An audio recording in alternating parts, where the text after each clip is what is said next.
अस्सलामुअलैकुम रहमतुल्लाहि व बरकातुहू। ऑथेंटिकेशन ऑफ इस्लाम में खुशामदीद। कैसे हैं आप सब? उम्मीद करती हूँ खैरियत से होंगे। अल्हम्दुलिल्लाह हज और उम्रे के हवाले से बहुत सारी वीडियोस मैंने अपने चैनल पर अपलोड की हैं जो मेरे सुनने वालों को बहुत पसंद आई और आप सबके हज और उम्रे के सफर में बहुत मुआविन और मददगार साबित हुई। उम्रे के हवाले से उम्रे का कम्प्लीट तरीका मेरे चैनल पर मौजूद है। इसके अलावा खाना काबा पर पहली नजर पड़ने के बाद कौन कौन सी दुआएं मांगनी चाहिए और अपने घर से निकलने से लेकर मस्जिदुल हराम पहुँचने तक के कौन कौन से आमाल और दुआएं हैं। इसके अलावा तवाफ का कंप्लीट तरीका, नफिल तवाफ और उम्रे के तवाफ में क्या फर्क है। इसके अलावा सफा मरवा की सही का तरीका और उसके मसाइल आपके साथ शेयर किए। इसके अलावा सफा मरवा और तवाफ के दौरान कौन कौन सी दुआएं पढ़नी चाहिए, यानी आप सल्लल्लाहु अलैहि वसल्लम से साबित मसनून दुआएं आपके साथ शेयर की जो आप इजीली तवाफ में और सफा मरवा के दौरान और हरम शरीफ में रहते हुए या अपने उम्रे के सफर में हर वक्त वो दुआएं मांग सकते हैं। बहुत ऑथेंटिक दुआएं मैंने आपके साथ शेयर की हैं। इसके अलावा एहराम की पाबंदियां और मसाइल के हवाले से एक वीडियो अपलोड की और मसाइल के हवाले से कुछ वीडियोस मैंने अपलोड की हैं जिसमें अगर एहराम की हालत में खुशबू वाले साबुन से हाथ धो लिए जाए तो क्या करना होगा। इसके अलावा अगर ताइफ जियारत करने के लिए गए और वहां से उम्रे की नियत किए बगैर या एहराम बांधे बगैर वापस आ गए तो क्या करना होगा। इसके अलावा औरतें क्या करती हैं कि बाद जमात नमाज में मर्दों के दरमियान खड़े होकर नमाज अदा करना शुरू कर देती हैं, तो उसके बारे में क्या हुक्म है। इसके अलावा औरतों के एहराम के हवाले से कंप्लीट वीडियो मैंने बनाई है जिसमें औरतों के जहनों में एहराम को लेकर जो गलत फहमियां हैं वो भी डिस्कस की हैं और इसके अलावा एक और गलत फहमी जो औरतों के जहनों में मौजूद है कि एहराम की हालत में पर्दा नहीं करना चाहिए, उसके बारे में भी मैंने कंप्लीट डिस्कशन की है और फुल इन्फॉर्मेशन आपको दी है कि अगर आप एहराम की हालत में पर्दा करना चाहती हैं तो पर्दा किस तरह से करना चाहिए और पर्दे का क्या हुक्म है। तो आज की वीडियो भी औरतों के हवाले से ही है क्योंकि बहुत सारी औरतों का ये सवाल आ रहा था कि कुछ औरतें ऐसी होती हैं जिनको लिकोरिया का मसला होता है और हमारे यहाँ तो अक्सर ही खवातीन के साथ ये मसला होता है। तो जिन औरतों को लिकोरिया का मसला होता है तो उनके सवाल आ रहे थे कि अगर तवाफ के दौरान लिकोरिया आ जाए तो वुजू टूट जाएगा और वुजू की हालत में क्योंकि तवाफ नहीं होता तो फिर हमें क्या करना चाहिए। तो मैं आज उसी हवाले से वीडियो बना रही हूँ। मैंने सोचा कि कंप्लीट वीडियो बनाऊं जिसमें आप लोगों के साथ मैं शेयर करूंगी 3 ऑथेंटिक फतवे। पहला फतवा जामिअतुल उलूम बनोरिया टाउन कराची का फतवा है और दूसरा फतवा जो है वो दारुल उलूम देवबंद का है। तीसरा फतवा जामिअतुर रशीदिया कराची का फतवा है। और इसके अलावा एक बात और बताती चलूं कि ये वो फतावा है जो मेरी नजर में ऑथेंटिक फतवे हैं जिनकी रोशनी में मुफ्तियाने इकराम ने इस मसले का हल बताया है। तो वो मसले स्क्रीन पे आपके साथ शेयर करके आपको अच्छे से समझा दूंगी कि मुफ्ती साहब ने क्या कहा है ताकि आपकी समझ में अच्छे से आ जाए। लेकिन फिर भी अगर आप किसी और मसलक से ताल्लुक रखते हैं तो आप इस मसले का हल अपने मसलक से रिलेटेड मुफ्तियाने इकराम से पूछ के फिर उम्रे पे जा सकते हैं। तो चलिए अपनी वीडियो स्टार्ट करते हैं। लेकिन उससे पहले अगर आप मेरे चैनल पर न्यू है तो मेरे चैनल को सब्सक्राइब कर दीजिए और मेरी वीडियोस को लाइक एंड शेयर कर दीजिए और बेल आइकन को प्रेस करना मत भूलिएगा ताकि मेरी हर आने वाली न्यू वीडियो आपको मिल सके। नहमदुहु व नुसल्ली अला रसूलिहिल करीम फ़अऊज़ु बिल्लाहि मिनश शैतानिर रजीम बिस्मिल्लाहिर रहमानिर रहीम। तो सबसे पहले जो मेरे पास फतवा मौजूद है ये दारुल इफ्ता जामिअतुल उलूम इस्लामिया कराची बनोरी टाउन का फतवा है जिसमें एक सवाल करने वाली ने सवाल किया है कि अगर लिकोरिया का मसला हो और तवाफ के दौरान शक हो कि वजू टूट गया है तो क्या करें। सिर्फ शक होने पर तवाफ जारी रखें या पहले कंफर्म कर लें। वहाँ बाथरूम तो बहुत दूर होते हैं, बार बार चेक तो नहीं कर सकते।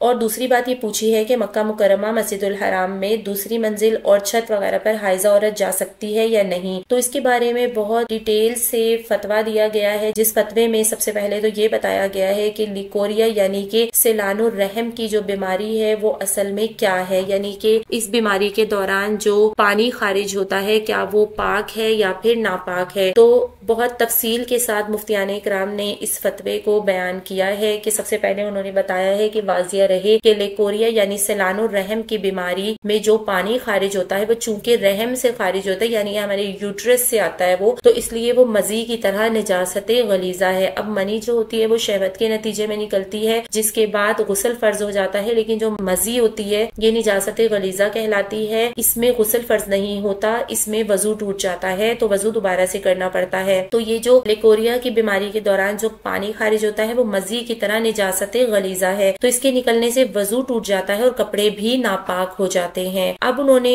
यहाँ तक तो बता दिया है कि ये पानी क्या है, निजासत गलीजा है, ठीक है, ये समझ में आ गया। अब आगे उन्होंने ये बताया है कि लिकोरिया कितनी मिकदार में किस औरत को आ रहा है, तो वो माजूर के हुक्म में है या नहीं है। तो उन्होंने ये बताया कि लिहाजा अगर कोई औरत लिकोरिया की इस तरह मरीजा हो कि एक मर्तबा किसी नमाज का पूरा वक्त उस पर इस हालत में गुजर चुका हो कि लिकोरिया मुसलसल खारिज होता रहे और इतनी देर के लिए भी बंद ना हो कि वजू करके वो फर्ज नमाज तहारत की हालत में पूरी कर सके, तो ऐसी सूरत में ये औरत माजूरा होगी, यानी वो बीमारी के हुक्म में आ जाएगा, वो औरत माजूर होगी, ठीक है। यानी कि एक औरत उसको इस हद तक लिकोरिया का मर्ज है कि उसको इतना भी वक्त नहीं मिलता कि वो एक नमाज से दूसरी नमाज के दौरान में वजू करके फर्ज नमाज अदा कर ले, तो इतना भी उसको वक्त नहीं मिलता और उसको लिकोरिया का पानी आता रहता है, तो ऐसी औरत माजूर कहलाएगी। तो इसके बारे में क्या हुक्म है? इसके बारे में ये हुक्म है कि वो हर नमाज का वक्त दाखिल होने पर इसके लिए वजू करेगी, यानी हर नमाज का वक्त दाखिल होने पर वो ताजा वजू करेगी, फिर इस वजू से इस पूरे वक्त में, यानी वो वजू इसने कर लिया, वो फर्ज नमाज भी अदा करेगी, इसमें इसी वजू से नफिल अदा या कज़ा नमाजें भी पढ़ सकती है, नीज इसी तरह तवाफ भी कर सकती है, ठीक है। फर्ज नमाज पढ़ी उस वजू से, उसी वजू से तवाफ भी कर सकती है, बशर्तिये कि लिकोरिया के अलावा कोई और नाकिस वजू पेश ना आए, यानी कोई और ऐसी चीज पेश ना आए जिससे वजू टूट जाता है, जैसे कि रिया खारिज हो गई, जिस्म के किसी हिस्से से खून निकल आया, या फिर के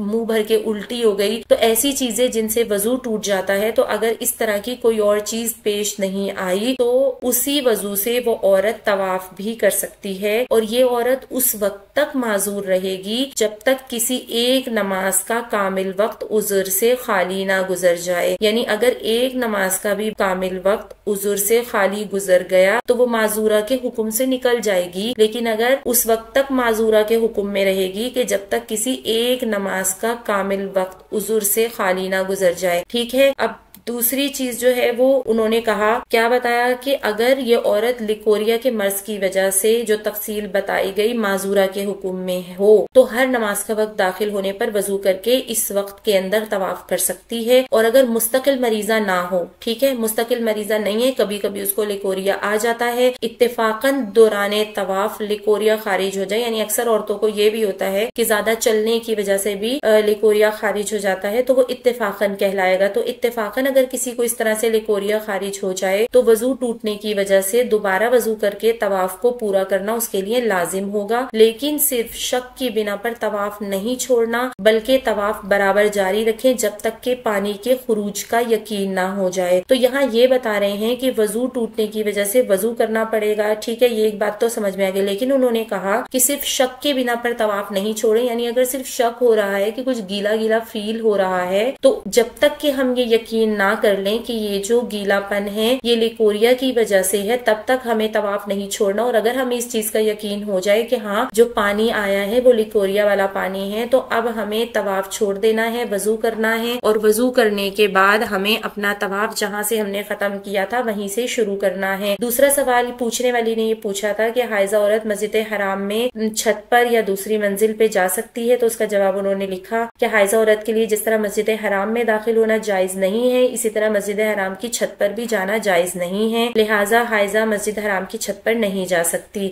ठीक है। तो ये मसला तो मैंने दारुल इफ्ता जामियतुल उलूम इस्लामिया बनोरी टाउन का मैंने आपके साथ शेयर। अच्छा, दूसरा फतवा जो है वो मेरे पास दारुल उलूम देवबंद का है, जिसमें पूछने वाली ने ये सवाल किया है कि अगर औरत को लिकोरिया की बीमारी हो और दौराने तवाफ इसके पास बच्चे भी हों, तो क्या वो तवाफ को जारी रख सकती है या हर बार वजू करना चाहिए, क्योंकि अक्सर बहुत भीड़ की वजह से वजू के लिए बाहर निकलना बहुत मुश्किल होता है। इसके जवाब में मुफ्तियाने इकराम ने फरमाया है कि तवाफ के लिए तहारत शर्त है, बेवजू तवाफ करना जायज नहीं है। अगर औरत का मर्ज यानी लिकोरिया में रहम से आने वाला सफेद पानी शरई उज़्र के दर्जे में नहीं है, उज़्र वही जो भी मैंने आपको बताया है, ठीक है, अगर उसके दर्जे में नहीं है तो दौराने तवाफ वो सफेद पानी आने की वजह से वजू टूट जाएगा, यानी लिकोरिया आने की वजह से वजू टूट जाएगा। तो इस सूरत हाल में तवाफ वहीं रोक कर पहले उसे वजू करना चाहिए, ठीक है। बहुत भीड़ भाड़ की वजह से से वजू के लिए बाहर निकलना मुश्किल तो है, बिलखुसूस बच्चों वाली औरत के लिए तो और भी दिक्कत और परेशानी है। लेकिन सूरत मसूला में यानी जो सवाल करने वाली ने जो सूरत बताई है, इसके अलावा कोई और शक्ल नहीं है। कोशिश करें कि ऐसी सूरत में बहुत दूर निकलने की बजाय